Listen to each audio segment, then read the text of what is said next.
3 years ago, in 2012, a crack duo, one martial arts expert and surprisingly good mimic, the other a weapons specialist and professionally bearded, were sent to separate recording stations thousands of miles apart to do an 80s and 90s action commentary podcast for a crime they happily committed. Something James Spader told them about that involved an industrial drum of coconut butter hand lotion and a common household whisk. These men promptly created a passion-filled wave of action adoration that swept throughout the internet underground. Today, still wanted by Steven Seagal for making one too many jokes about his expanding gut and knitted hair, they survive as podcasters of fortune. If you love action, if no one else can help, and if you can find them, maybe you should be listening to Dr. Action and the Kick-Ass Kid commentaries. This podcast, people, explodes. Hello, and welcome to Dr. Action and the Kick-Ass Kid commentary podcasts. Although it's not a commentary this week, it's a kick-ass interview. I am Dr. Action. And I am the Kick-Ass Kid. And yes, as Dr. Action alluded to in his intro, we have a special action interview episode for you with none other than stuntman turned film director Jesse Johnson, who has done some incredibly awesome work, which we get into in this following conversation. Thanks ever so much, Jesse, for agreeing to be on the show. You're talking with me, John Cross. I also go by the Kick-Ass Kid on the show. And also on the line, we have Dr. Action himself, Doc Paul Croson. How are you, Mr. Johnson? Good, Doc. How are you? Yeah, very well, thank you. And obviously, thanks ever so much for agreeing to talk to us today. And so we just wanted to start off. You started off in the 90s as a stuntman and worked on a succession of very cool, high-profile films. How did you get started as a stunt performer? Very sad, I'm afraid. It's complete nepotism. My uncles are in the business at the time. Vic Armstrong, who's my uncle, I actually worked with him since I was about 14, drawing storyboards and carrying his stunt bag. I skipped school and worked with him on Young Indiana Jones and the Last Crusade, which was, that was way back in the 80s, and I was 14 and carried his stunt bag. So it was and we had Simon Crane was one of the stuntmen on that. He's now one of the top second unit guys in town, and it was really the birthplace of a lot of the English coordinators are out there doing great stuff now. So it was a fantastic, and obviously it was an incredible movie to be on, and that was pretty much the bug at that point. It had bitten pretty resolutely, and there's no real looking back from there. School took a second position to working with him, and whenever I could. It was obviously tougher when he was out of the country, but certainly within the UK, following around and learning the ropes, which was what he did and what you used to do in the old days. But people do it less now with film schools, and every so often I sit down and wish I'd done the film school method. But there you go. You don't get a do-over, do you? No. But, I mean, you can't look back and regret any of the choices considering the fantastic career you had. Well, it was fabulous, but I mean, for the longest time I was simply worried about eating and had to just keep working because there was a PA position that didn't pay very much at all. So and then suddenly something happens around your sort of 20s where you realize you're actually working with these incredible talents and it's worth watching them. And at that point, it was almost a concerted effort to start picking up whatever I could. And learning from them, and it actually takes an effort because you can just work on movie after movie, and and you emerge from it without any sort of great lessons learned, and you spot people who worked in the industry forever, and really doesn't. It's no indicator they could direct a movie, but actually watching the people you work with and adapting to them and seeing what they're doing, the techniques they're using to get out of a problem. It takes an effort, but it's there is a film school to be had on the job, so to speak. I think, and I believe it. I had a 2008 stock market crash. The hedge fund crash. I had 3 big movies fall apart, and at that time I was full-time directing. I wasn't doing stunts at all. I'd given up and given my stunt bag away, and these 3 huge movies that fell apart caused me to have. I had to go out and get my stunt bag back and throw my shingle out as a stunt performer again. And for that year or so, catching up financially, I think it was The Master, P.T. Anderson, Lincoln with Steven Spielberg, and Thor with Kenneth Branagh. And I'm sitting next to the monitor, next to the camera with these guys, watching and listening. And I suddenly realized this is probably the best thing that could ever happen to me, having to literally go back to doing this. I've had one of the most wonderful postgraduate doctorate courses in what it really means to be a director. And at the time I was panicking because, oh my God, I'm not directing, I'm back doing stunts. But you suddenly realize it's a really, really wonderful position to be in on a film set, because you're so close to them. You're helping with the safety, you're throwing ideas backwards and forwards, what's going to work action-wise, you're listening to their particular technique, and it's a really, really privileged place to be, and it was funny doing it a second time, made me realize that more profoundly than before. Oh yeah, definitely. That's fascinating.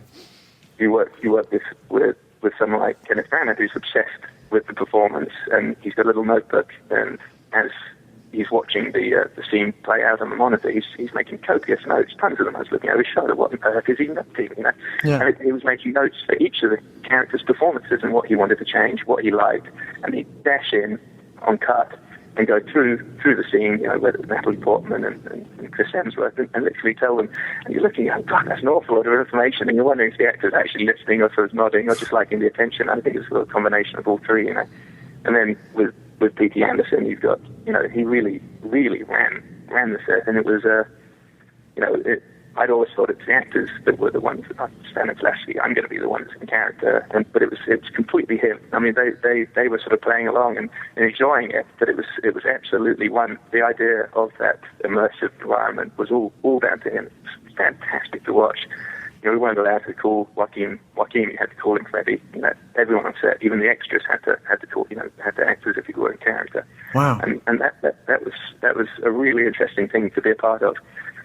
The guy I worked with, Garrett, made a fundamental error on that set. There was one scene where he did something and he did it real quick, and Garrett said, "Oh, don't worry, we can slow that down in post." And it was like someone had pulled the needle off a record player midway through the song. Everyone turned around and looked at it. It was like, do it in post. We don't do anything in post. It happens in the camera on set, or it doesn't happen at all. And that was awesome as well. So nowadays, so much it's fixed in post. Do it with visual effects. Don't worry about it. We'll finish it later. And to go back to someone that was shooting on 65mm film, to be blown up to 70mm, and the absolute antithesis of modern technology, but making it look beautiful. I found that really, really interesting and educational, So it's a good place to learn the craft, but it took me a while to realize it was a good place to learn the craft. Let's put it that way. Stunts. Yeah. Oh, excellent. So, were there any favourite stunts you performed that stand out, or any favourite films that you worked on, stunt-wise? Well, stunt-wise, those two I just mentioned had to be the most favourite, because it came at such an important time in my life, having directed, probably at that point, I'd done about 7 or 8 movies that had gone straight to DVD. I thought of myself as a working director, and then being forced to go back to stunts, and literally having to turn my attitude around and realize it wasn't a fail position, but it was actually an incredible position, fortune to be there. Those are obviously ones that are very, very important to me in terms of they're exciting. But the other one, the other ones, so much of being a stuntman is not as glamorous as you hear this all the time, I'm sure, but it's really about making things as safe as possible, trying to minimize it, and trying to make it something you can do over and over again. Obviously, there's always an element, you always run into that stunt where you got to, basically, you're looking and the camera's there, and someone's about to say, actually, you've got to grit your teeth because it's going to hurt. There's plenty of those that come along too, even when you try and minimize the risk involved. It's inherently, at its core, it's inherently can be dangerous. So you have to be on point. So those are exciting moments. But I was lucky. I was not a guy that did 600-foot high falls. I didn't particularly do any of the big water stunts or anything monstrous. But there was a lot of fun ones. I think Cutthroat Island, which was sadly a failure as a movie, was actually an incredibly fun film to work on. You're dressed as pirates for 3.5 months. You go from Malta to southern Thailand, and then you're out in the China Sea for a month and a half. It takes an hour to get to the location by catamaran. It was pretty fun. That was an exciting adventure to be on. I directed a film called The Fifth Commandment with Rick Yoon and Joaquin Woodbine that shot in Bangkok, Thailand, and I was there for 5 months. And that was one of those situations where you get off the plane, and it's you and a Thai crew, and Thai heads of department, and you basically just got to immerse yourself in the culture and learn as much of the language as you can, and try and get them to make as close to the movie you want as possible, and that, adapting to their way of making movies. For me, that's some of the most exciting stuff to do. But you're right, you're asking about stunt, you weren't asking about directing. No, that's great. I love The Fifth Commandment. It's a great film. Thank you very much. Yeah, that's a hard one for me. I actually picked that up recently. I saw it, and it wasn't, although I loved it, it wasn't actually until looking into doing this interview and researching the interview that I was like, oh, I love that movie, and you directed that one as well. Because I think the one that I was came aware of you particularly was The Package, which we'll talk about down the road. But no, the Fifth Commandment is fantastic. I do enjoy that movie. Thank you very much. Yeah, it was very, very tough. I mean, you're entering an environment where everything is foreign, and the way they make movies is slightly different. It ended up being something I loved and really, really enjoyed, and had an enormous amount of respect for the Thai crew at the end of it. They're very dedicated. But you know, as a film gets lower budget in the US, the crew gets smaller and smaller. And I made the last one. I made The Beautiful Ones, which was a very indie black and white semi-art film, has action in it. But we had 8 or 9 people on the crew at times. On The Fifth Commandment, I would turn around. We were doing a talking scene between 2 actors, maybe a single camera. I'd turn around and there'd be nearly 90 or 100 crew members there. And it was just mind-boggling. You'd see all these faces looking at you, and they just have an awful lot more people to do things. You have people carrying cable, you have people carrying, it's and I don't know whether, I don't think they all come by car, they all come, public transport, but it's a very intimidating thing to turn around and see this huge wall of people all involved in making the film, and people are a little getting used to. But extras were very cheap, so we had scenes with 700 extras in, 300 extras, 100 extras, and it was really, really fun to work on that scale on The Fifth Commandment. The stunts were interesting, and and getting the guys' heads around how to do this kind of stuff was. It was a really, really educational and wonderful sort of experience. A little bit like being, Joseph Conrad's Lord Jim for about 3 or 4 months, where you become a warrior chief. Obviously you're not going to war, but you're having to get a huge amount of people to who are all there, and want to help, but still, they would go if you gave no direction, they would go the opposite direction for the direction you wanted, just because that's sort of a default position. It's a very strange thing. Right. But it was a fun one to do, and a lot of logistics, and it wouldn't have happened without Rick Yoon, who's a powerhouse of sort of discipline and control at the head of the ship. But putting that one together, but certainly all the action I came up with and making it happen was fun. Wandering around the locations and seeing what you'd come up with that would work, be exciting there, and then solving that with that. It really is a fun thing to do. It's a wonderful, wonderful play set you have as a director. Yeah, I'm glad you like that. Yeah, no, it's great. I mean, we're big fans of sort of all different types of action films and drama films and stuff. So when it's a film like that's good and kinetic and fun and exciting and lots of stuff going on, then it's bound to be on our list. Yeah, I mean, I took a little break away from action with The Beautiful Ones, which is more character driven. It was black and white. I done the point of doing that one, I directed 10 movies that had gone straight to DVD, with the exception of The Package, which had a limited theatrical, but it was basically a DVD movie in plastic shape, and I just felt there was more to what I wanted to do. So what I decided to do with the black and white picture was, when you direct a DVD movie, you have a criteria, an MO, a mandate that comes from the sales agent, and it's usually about 6 or 8 things. You can't do this, you can't do that. Don't stay too long on this shot. No violence. Where you hang on the violence. And I decided I wanted to make a film that basically defied all of those 10 mandates. And so I did that with The Beautiful Ones. And I don't know if we'll ever be able to sell it, but it's a fun picture. But right now, my next picture, I'm ready to go back to doing what I love and what I adore and what I feel I'm best at, which is action. I have a meeting with Scott Adkins later this morning, straight after this this telephone call with you guys. Wow. We're having coffee across the street, and I want him in the next picture. I just got to, he likes We want you to have him in the next picture. Yeah, we do. Well, Yeah.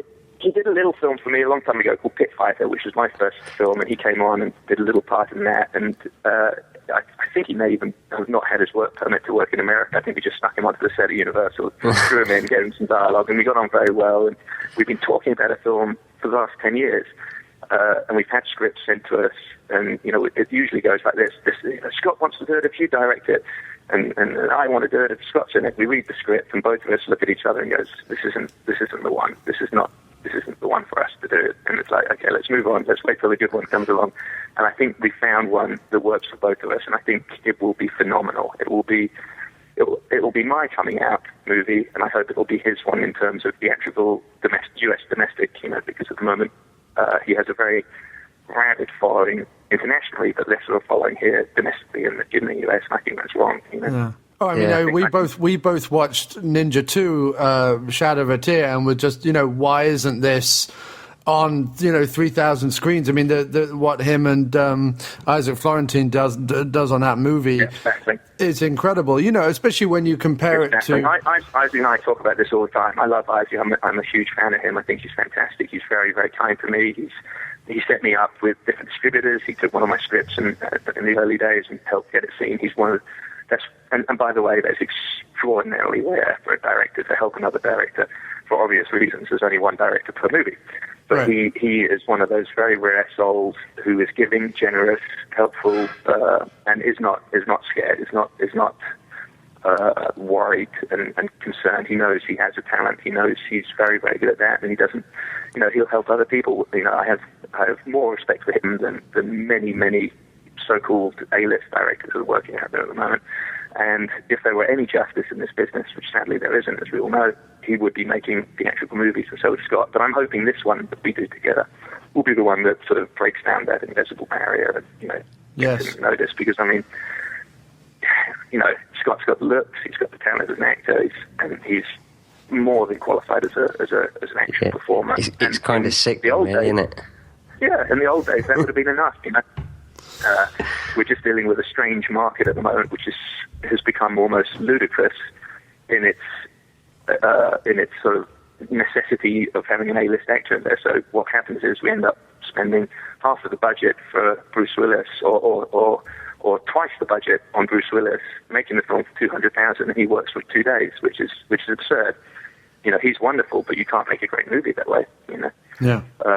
And this is not the way to make good movies. And there's going to be an end to this formula because the films are not good. Yeah. So we have to get out there with people like Scott and make fantastic movies, because ultimately there will always be a market for good movies. Definitely.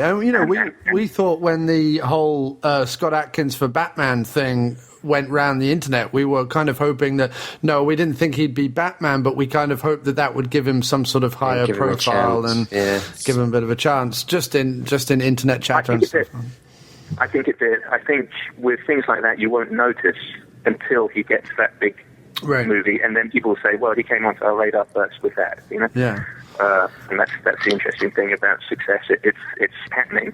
You just don't realize it until that final straw, breaks it, and then it's like, we first heard about him during, Warner's first heard about him during that whole thing for Batman, because they have people watching. They have people watching the internet. They have people following that trends, and they do know. You've just got to become so overwhelmingly popular if you decide to do it that way that they literally cannot not take notice. And for example, with the Mortal Kombat reboot, where they initially started out by suing Kevin, and then suddenly said, "Oh shit, this has become so popular. We look like idiots if we sue him. Let's make a mini-series out of it." Which is awesome. It's one of those wonderful stories, but they happen very rarely. They have to be so overwhelmingly popular. You guys are familiar with those ones, of course. Yeah. And, you know, we just think that obviously Isaac and Scott, they have that, like Gareth Evans and Iko Uwais, like they have that great partnership and they're making some great movies. And obviously you've done some great films and we can't wait to see you and Scott work together as well. That's great. So how did you make the transition into directing? Was it actually something you always wanted to do and you did the stunts I've been hungry as a very, very hungry MF right from the very, very start. You know, I was directing music videos from the UK at 17. Every time I got a little bit of cash together, it was spent on, you know, Arriflex ST cameras that we buy from Shepherd's Bush, you know, where the Indian guys sell them. You know, the stuff that went from the BBC to India and then came back to Shepherd's Bush and they're selling it back to, you know, the film students. I bought my first Arriflex there. We made films on standard 16 music videos, whatever we could, short films. You know, my first stunt job was, you know, where I actually got paid contractually was Total Recall, which was Mexico City in, I think, 1989, right? Yeah. 88. Yeah. So I came back from that one, and I used that money to make a short film, which won a few awards, and it was there. It was always and Vic, I've talked to him, my uncle Vic Armstrong, I talked to him, he said when he was a stuntman, he just wanted to be the best stuntman. When he became a second unit director, he just wanted to be the best unit director. And I was so admiring of that, because that definitely wasn't me. I just wanted to be a director right from the get-go, you know, and everything else was a means to an end. I loved stunt work, and I enjoy it. I enjoy the science behind the stunts, you know, in terms of finding something extraordinarily dangerous that the director wants, and then being able to come up with that, being able to calm people down, being able to take over a meeting of very, very intelligent, very confident adults, you know, who've been in the business a long time, be able to take over that meeting and take them from sheer panic to comfort and ease. And now they know how it's happening, and now they're happy, and now the insurance company's happy, and now the producers are happy, and then the actor, who's quite often the equivalent of a highly strung racehorse pony, who, you know, is nervous about how you're going to do this. And now you have to take him down. You have to calm him and explain how it's going to happen methodically, without a lot of emotion, without an awful lot of sort of hyperbole. And you bring them down, and then you see that look of calm come over their face when they suddenly realize, wow, not only is it safe, but I'm going to look like a badass too. Yeah. And this is exciting. It's just fun. And this is learning to deal with actors. It's learning to deal with it. You know, you don't talk to them like a normal person. You talk to them in a way that they grasp with regard to their character, with regard to their standing, and that's, you know, that was extraordinarily important to me, and enjoyed it an awful lot. So it was always at the back of my head was, you know, how the fuck am I going to direct? How am I going to get this guy? Can he be in one of my movies at some point? Let's make sure that's a you know, relationship that I can come back to. You know, it was always there, and it was a motivator. And I'm sort of ashamed to admit it, because, as I say, I'd love to be like, you know, the old school, you know, just, you know, move on to the next job methodically, but I never was. Every opportunity I got, I would take off and make a short, whether it be a low budget movie or a trailer, you know, or a music video or a commercial that, you know, shooting for spec, and any angle I could, you know, to every residual check that came in that was more than enough to pay the rent. If there was any left over at the end, it would be spent on making a movie, you know. And that's, you know, that was my training ground, you know. There's nothing like spending your own money to teach you how to be careful with your budget. Yeah, of course. Yeah. You know, I try not to now, but it happens. You know, it always happens. And, you know, if I read about my heroes, you know, Francis Coppola, George Lucas, Peckinpah's, you know, it was more than, you were always more than a mercenary. There's always a certain amount of mercenary to some of them, and the way they would, you know, tell their life story in anecdotal form, it would sound like it's mercenary. But if you peel the onion layer away, you realize there was just an incredible love for the craft. And at the end of the day, if you haven't worked for a year and a job comes along, you're going to be able to try and make something good of that job, because you need that job and you want that job, because it's more than just work, you know. And that's something I realized from the get-go. You know. And consequently probably said yes to a few films I perhaps shouldn't. But, you know, if I define the films that I wish I perhaps hadn't directed, and I could go back in time and not do those, I would have lost out on many opportunities that came through them, you know, and that's the funny thing about the business, you know. Yeah. And I'm not going to mention those films because the people involved would be terribly, terribly upset to know that I was ashamed of them. But but there were one or two there that I always cringe when people mention. But it's fine. I think that's part of the adventure, isn't it? Yeah. don't think it'll be one of them. But Eric Roberts has been a mainstay in movies for years, and one of my favourite of his films is The Butcher, which he directed. You're fantastic. Yeah, how was Eric Roberts to work with?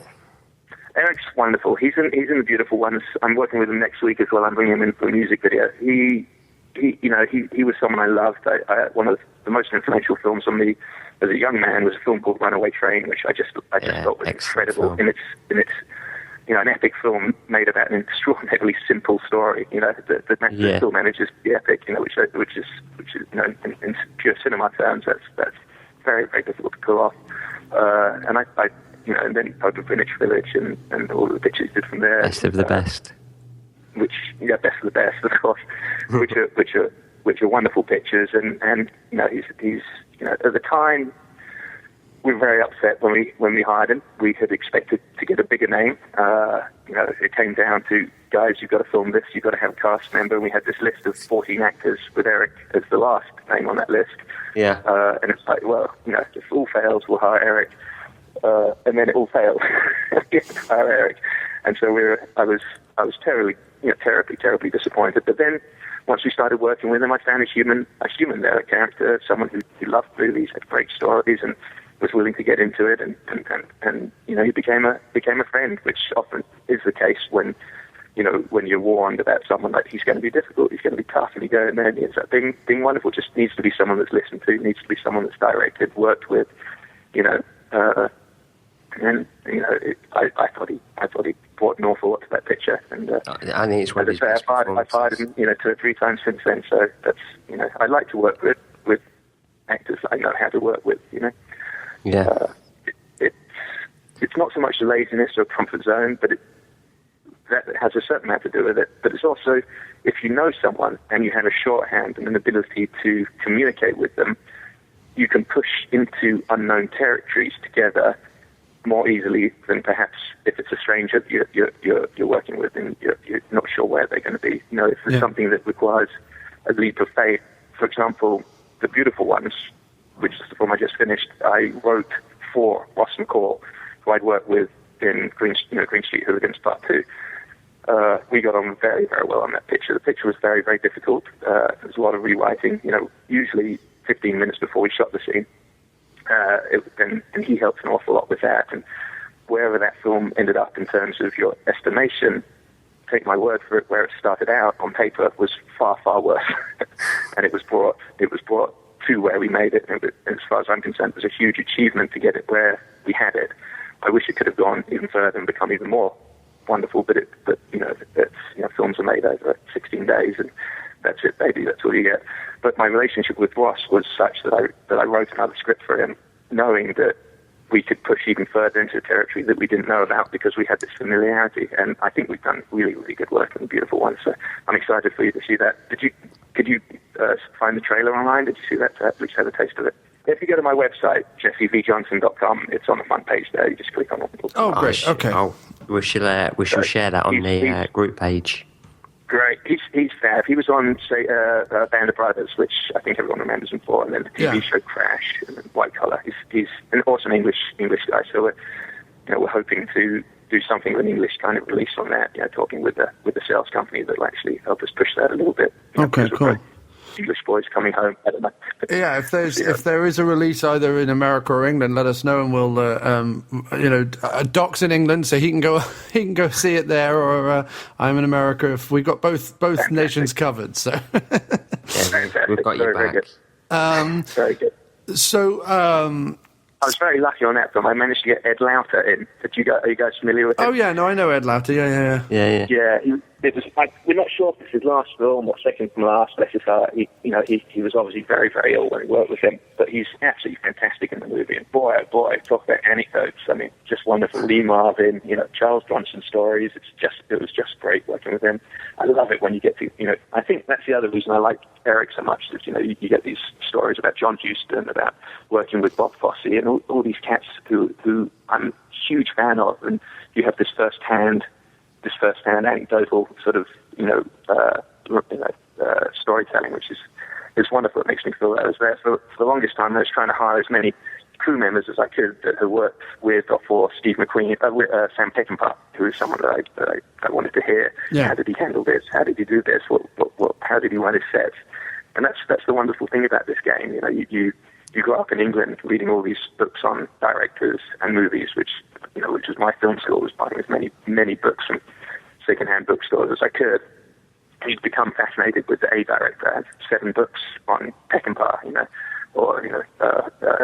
I think I've got 9 or 10 on John Ford, and you read them cover to cover, and then you come to the US and you work as a PA, and you realize that grip or that gaffer or that makeup person worked with him on 7 or 8 movies. You get to sit with them and hear the stories, and that was probably one of the most precious aspects of learning the ropes here as a young PA/AD. Then obviously turning to stunts after that as well, which was a blast. Yeah, and definitely, and you've sort of been around since filmmaking was still being done traditionally, with a camera and a big crew and all the rest of it, and practical stunts and practical, all the way through to sort of present day we want to talk a little later about where filmmaking is going. But also on your other point where you were saying about working with the same kind of people, I know casual film viewers might not realize, but certainly me as a fanboy and other people I know, we love the idea of a community. Like, we love the idea of people working with the same kind of group again, and we love the idea of there being, especially Doc and I, like an action community or a martial arts community or a stunt community where people come together and they're working on the same stuff and they're all sharing ideas and things. And I think it adds something to the finished article. I think it adds something to I think it's enormous. I found it by accident, and then when you analyze it, it makes complete sense. There's a writer-director called Mike Hurst. He's from England. He's over here. He rereads, rewrites, critiques, kicks my ass on everything that I write or direct. I've made him a producer for the last 3 movies that I produced or directed. Yeah. He's an ex-martial arts fighter as well, but he's and you have to. And then Isaac Florentine, and then I have a stunt collaborator called Luke LaFontaine, who's a sword master, martial artist, fight choreographer, who I work with pretty much consistently over the last 8 or 9 years. And then there's the MC Monkeys, who are Johnny Yang's team of martial artists. They make a lot of short movies, but they're breaking into bigger and bigger movies through me and through my family and through other coordinators, and just doing phenomenal work. Do you know those guys, the MC Monkeys? Not by name, but I'm sure we've seen lots of films with them in, or lots of stuff with them in. They've done a lot of work for Machinima. They did Sleeping Dogs, which was a short film that got huge attention. A Chinese martial arts style picture right. Shot here. I think that was how I discovered them, and then brought them on for. I've had them work for me. And you bounce these ideas back, and you innovate together, and you push the boundaries, and you look at each other, and you copy from each other, you're inspired by each other, and then you try and outdo each other. It's the perfect way of doing it, and it has to happen. It has to happen. You look at our heroes. You look at the USC group, for example, and of course I'm not making a comparison between our talents, but you look at Mamilius, Francis Coppola and George Lucas together. They critiqued and argued, and the worst thing in the world you can do is surround yourself by a bunch of guys that say, "That's great, boss, wonderful." Right, exactly. They keep pushing you. It really is, and in the same respect, when I have my default actors, so I love working with Jerry Trimble Jr., who is ex-Golden Boys, 3 times world champion kickboxer, now a fabulous actor. I've worked in everything I can for the last 8 or 9 years. A tremendous actor, like a young Kirk Douglas, who's in the package. He's the blonde, spiky-haired guy that fights with Steve in the alleyway. Keith David, Eric Roberts, Joaquin Woodbine. These are cats who I just truly enjoy working with, and they come to the table with ideas, with opinions, and with thoughts. Russ McCall, and that's important. That's important for pushing. It's not through laziness. It's through an exciting work, environment, and coming up with fresh ideas. I think it's very, very important. I agree with you guys. Yeah. But predominantly, I think you're talking more from an action standpoint, right? Yeah, but I mean, even people like Scorsese and De Niro did their best work together, or that kind of thing, or even someone who does sort of dopey comedy, someone like Kevin Smith, who for the first part of his career did dopey comedies. He worked with the same people again and again and again, and it adds so much to that, I think. No, it really does. I'd hoped I'd had a relationship with Stone Cold. We had 3 more projects that we jumped through the hoops on. You know, I was flown out to New Orleans. We were prepping a film for a month and a half, but it was just one of those sad situations. The films, you know, didn't get financed and fell apart. You know, bumbling producers that couldn't quite, you know, make the thing work on paper. And I think that frustrated him. And we're still pals, but I think he wrote me a very, very nice email and just saying he's loving what he's doing with his reality shows, and, you know, feels that for the time being that's probably a safer place for him to be in terms of keeping the paychecks coming in, you know. Right. Which was very upsetting to me, because I'd hoped that we'd go straight into another action movie. I'd actually written something, you know, especially for him, so maybe that'll happen. Yeah. But with regard to you know, any of these guys, you know, certainly Scott, who, you know, this would be the second time I've worked with him, if we managed to get this picture going, and you know, Matthias Hughes, who I love working with, he's another guy that sort of vanished for a few years, but is phenomenally talented. Big martial arts, big guy who can just moves like a guy a third of his size.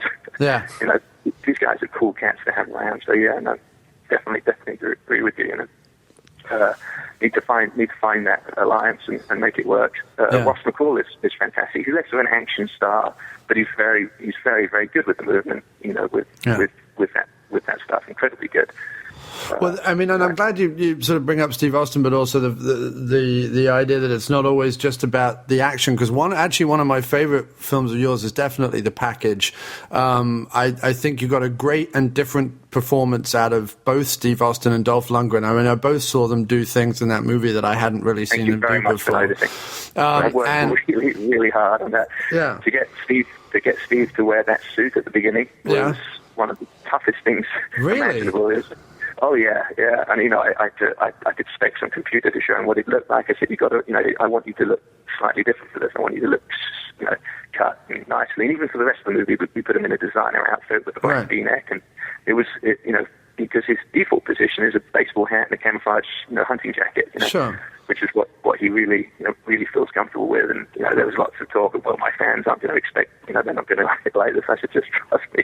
Let's do something a little different. And for him, that was a huge risk to take. And my respect, I have a lot of respect for someone who takes a risk. And he knew he was going out of his familiar territory. He was going somewhere that was, and to the average film goer, they're like, oh, you just wear a different outfit. The director's going to tell him what to wear, and that's it. It doesn't work like that at all. Yeah. You know, you are the lesser commodity as a director on a picture like that. Steve Austin's a brand. Steve. Yeah, they're not going to replace Steve. Guess who they're going to replace if things don't work? Yeah. You know? But in a weird way, that fear in him, or that risk that he took, it translated into a sort of a weirdly soulful performance. There's some real depth to what he did in an odd way. Oh, I'm so pleased you noticed that. I'm so thrilled. Thank you very, very much. That was exactly what we were trying to do, to come up with something a little vulnerable. And it's tough because he's an incredible human specimen. Huge.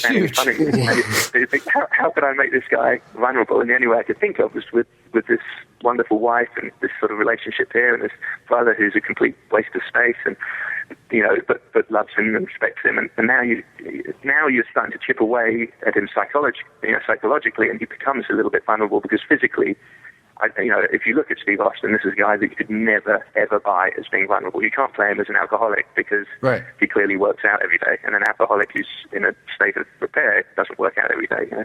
So you've got very limited means to giving him some kind of... And obviously you don't really have a character if you don't have some kind of vulnerability, you know. So it was fun doing that. And I think he enjoyed it. He told me he had a blast, and we will do it again, I think. It's going to happen. We talk quite regularly, and he's got, I think we'll be able to tempt him back into doing pictures. It just needs to be the right project. Let's hope so.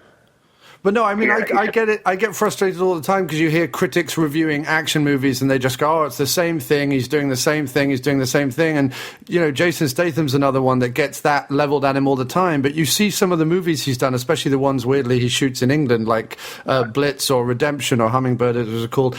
He does that like Steve Austin did in The Package. He does that not afraid to be beaten up, not afraid to be soulful, not afraid to have an inner monologue. Like, there's so much more to these actors than what most people normally credit them with, and it's such a shame. It's frustrating to me. It's very frustrating, and to me it makes me believe to a degree that people don't read film history books. Because Right. if you pick up a book of film reviews from the 1970s, you'll see that they're reaming Clint Eastwood. They're reaming Steve McQueen. They're reaming Charles Bronson. He can't act. He's terrible. Same monotone, craggy-faced guy at the front of the film. He doesn't do anything different. All he is this. You go back to the 60s and the 50s. They're reaming John Wayne. They're reaming Humphrey Right. Bogart. They're reaming Jimmy Cagney. And it's like, well, you know, have you noticed the theme here, guys? You don't like action heroes. Yeah. You think they don't do much. And then as 30, 40 years go by, people look back and go, oh, God, he was incredible. Wasn't he wonderful? Didn't he bring interesting nuance? He played himself, but he played himself so well. It's like, well, that's exactly what Jason Statham's doing now. That's exactly what, you know, Stone Cold's doing. They are playing themselves. They know their instrument.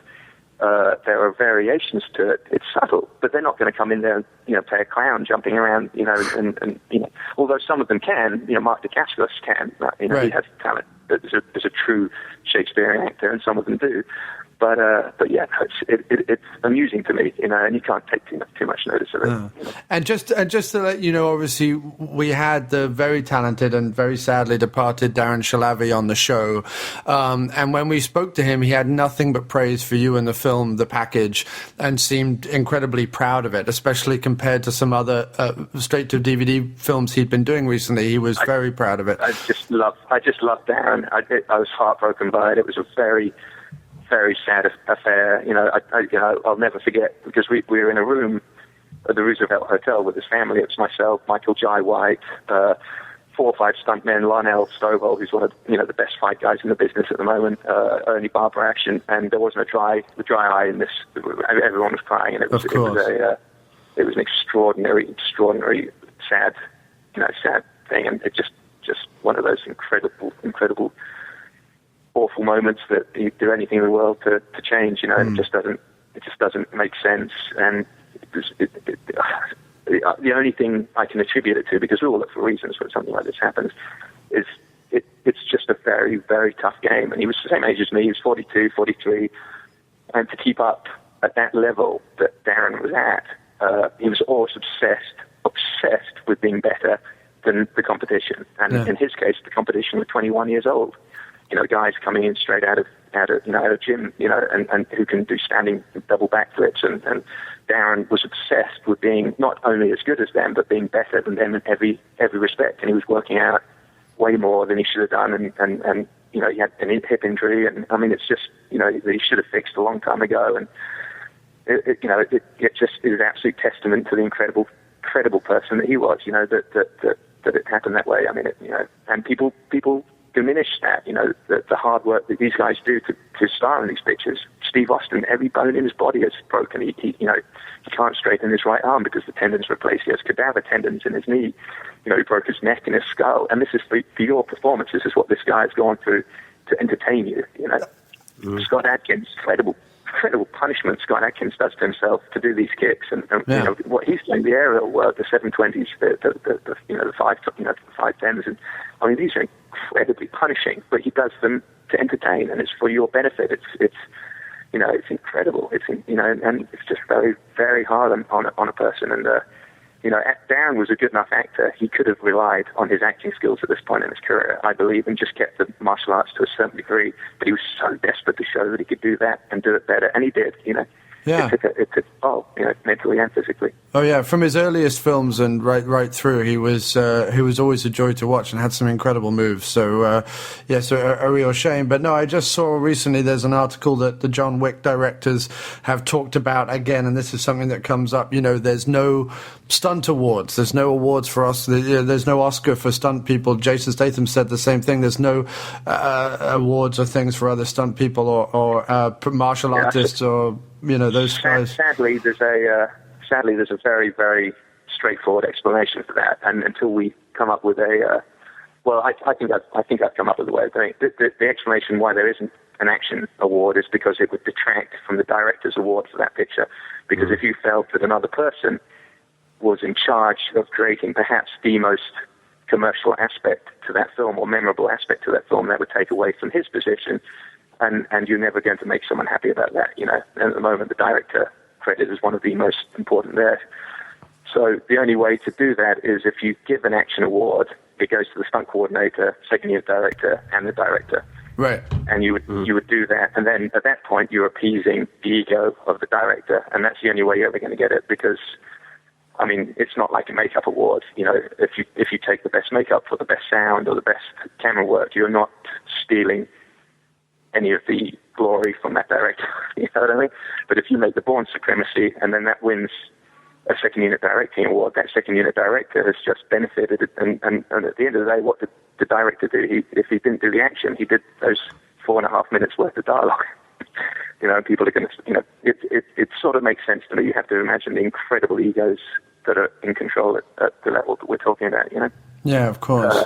I think you're not going to see a stunt Oscar, or an action Oscar, until you include the first unit director within that category. And then he gets it, and he's like, oh, this is fantastic. He'll go up and he'll get his chance at the podium and say, well, I didn't win the best director Oscar, but my film won best action, and here I am with my share of the Oscar, you know? That way you're going to have some leverage, you're going to be able to move forward, but it's going to be a tough one otherwise. That's a really good idea, though. Do like what they do with the best movie, and they have all the producers up. Yep. Yeah, yep. Do it with that would be a much better way. That would be great. You have to, otherwise it will never happen. There's a reason it hasn't happened. There's that funny anecdote about John Ford and Stagecoach with what's the name? The stuntman on that one, Yakima Canute, and the producer was watching dailies with John Ford and Yak, and they watched this incredible stunt that he did, you know, when he went under the horses, and he directed second unit for that sequence as well. And the producer at the back of the theatre clapped his hands and said, Yak, you've made the movie fantastic. And in his biography, Yakima Canute said that he looked forward and saw John Ford just look over his shoulder just slightly, and then looked back again. And he said that was the last film I ever did with John Ford. Oh, wow. Because the director had just given the credit for the movie to the stunt coordinator. Right. And that's what you're always going to be running into with any kind of award that you're going to give to stuntmen. You're always going to be dealing with the incredible ego required of a director at that level, you know. Anyway, right. that's my shot. And but back to the basics of it, yes, absolutely, there should be something that recognizes the work and the effort and the energy and the scientific skill that went into it. And what always frustrates me is when you watch the best Oscar for sound effects editing, they always show the action sequence from the film. It's like, do you honestly think that was the reason that sequence looks good? Yeah. But that's right. That's my personal no, I completely agree. Yeah. I agree with that. So you did the DC comic short movies, Lobo and Wonder Woman, which were great. Were these done for fun, or were these to show studios what you could do? There's and Isaac Florentine will echo this. There's incredible snobbery within the studio system. We all want to be directing films for the studio. But, you know, no one wants to direct to DVD movies. The money's not good enough. The films are tough to make wonderful. They're very, very hard work to make good. So everyone wants to make studio movies. But no studio will hire a director based upon his direct-to-DVD movies. It just won't happen. It is just not going to happen, because as opposed to hiring someone who's never directed anything, in their eyes, you have proven you can direct, but you can only direct a film that went to DVD, which means that it's lesser a risk for them to hire someone off the street who's never even directed a movie. And that's the strange methodology behind it. My managers said, you know, Kaylee Marsh is fabulous and has, you know, understands the studio system very, very well, said, look, if this is what you really want to do, you have to direct a short film that they can watch in 2 minutes, which blows them away. And like a show reel. Them know that, yes, exactly. Lets them know that you're someone that can do something of the level that they're at. You know, so choose something a little bit interesting. And at the time, no one had done Wonder Woman. The only thing you had was the awful TV show that was. I mean, if you look at it now, it's possibly the most dated TV show imaginable. I mean, it's really, really corny and cheesy. And that was the only thing that was out there. They tried to do the Adrian Palicki thing, but it, you know, had been cut off at pilot stage. And so I decided, let's go back to basics. You know, she's a warrior woman. Let's hire a real martial artist. You know, Nina was a bare knuckle fighter before she became a singer. Let's hire a real martial artist, scar her up, make her look like a fighter. Forget the big tits and forget all that crappy sexist stuff from the 50s and 60s, and let's make her into a badass chick that looks like she'd actually knock you out. Give her an outfit that's all scraped up and cut and dirty and greasy and looks like it's been through a battle or two, and let's put her up against the Nazis, And I thought it was a fun idea. I went out and did it, and it was enormously popular. And I think I had more meetings based upon that short than all 10 of my direct-to-DVD movies combined. Yeah, my next question was going to be, Kevin Smith recently stated that you should get the Wonder Woman gig, and did that give you a confidence boost? And did you get any contact from anybody in the studio system? Get me an ego boost. Confidence is pretty solid as it is, but it was lovely. It was a really, really wonderful thing for him to do, and it just proved there's another cool cat out there. There's not many cast directors that go out on a limb and say things like that. And he's awesome, and what a fantastic thumbs up to get from someone, validation. How really cool is that? So very, very fun. I think it contributed to a lot of interest, and I'm in the position at the moment where there's tons of projects almost there. You know what I mean? There's at least I think we've got about 8 at the moment. I talked to our manager last night about it that are all in front of me with great actors attached, great projects, and I'm in the running. We're not sure. Is it going to go? Is it going to go this way? Is it going to go that way? And in the meantime, you just have to keep forging ahead with your own projects as well. For example, the one with Scott that we're trying to put together.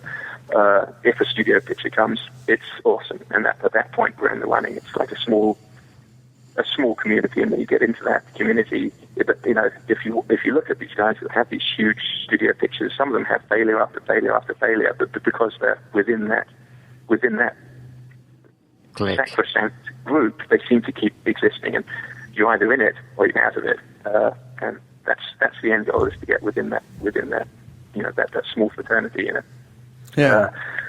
And they're there. The projects are there, and I can taste them. And I'm talking to the right people and meeting with the right people based on the Wonder Woman, based on the track record, based on the high level of the stunt coordinating and second unit work that's there. But in the meantime, as I say, I'm going to keep forging, doing really, really cool action, which is what I love.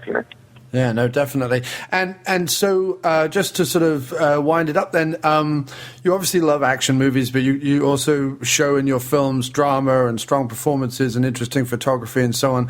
Obviously, you're saying that you want to continue on that path, but what new things are you looking to bring to the genre, and is there any other genres you'd like to tackle or anything else you'd like to do going forward? I don't really think it's all story-driven. It's absolutely, the script is wonderful. You go to it, and then the one thing I will say is that to do good action, when people say they love the action in a movie, what they really mean is they loved the story. They loved the movie, and the action was great.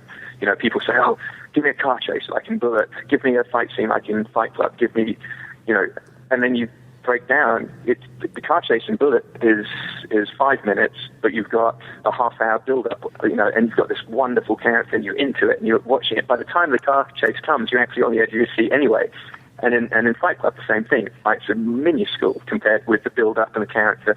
And if you knit that beautiful story together and create characters that you're involved in and invested in, and there's a real sense of jeopardy and a real sense of drama, by the time you show that action scene, if it's a well-made action scene, you've got the audience. It's a wonderful thing, So for me, story is always first. Story, and then story. And once that's solid, the action speaks for itself. And I adore action. I like the adrenaline flow that you get in the movie theater.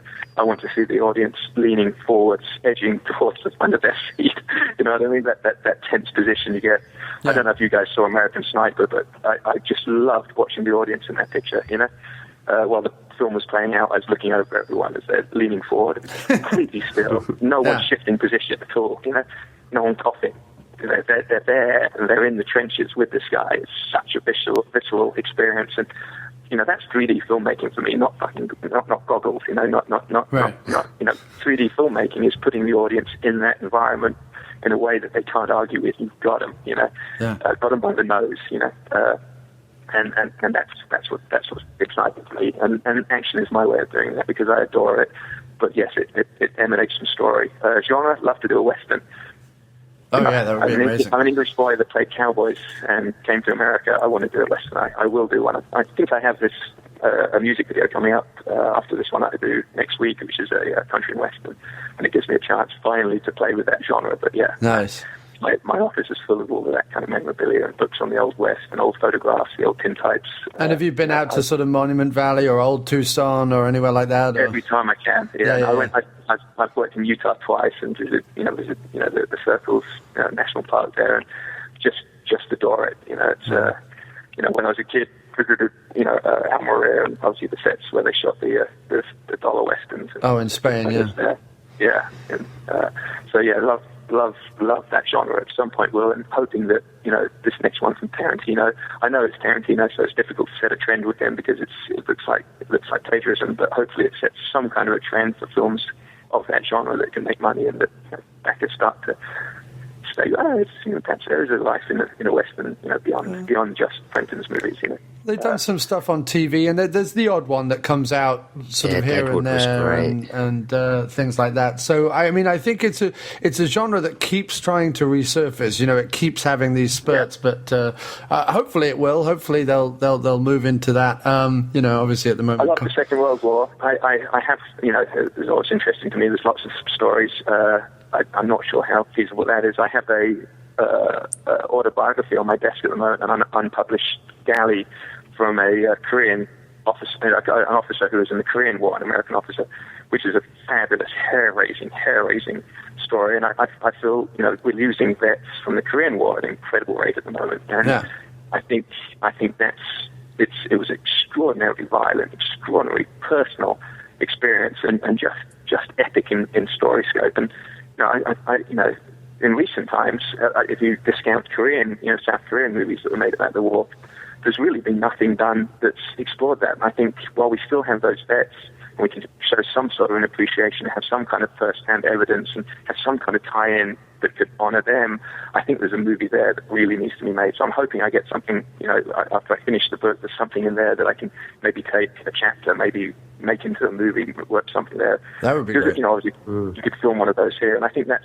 something that could be, it was a brutal war, fought in the snow in sub-zero conditions with almost World War II era technology, and it was before Vietnam, so everything was still very, very rudimentary in terms of communications and firepower, and you had basically battles of attrition, and that's always interesting, I think, in movie terms.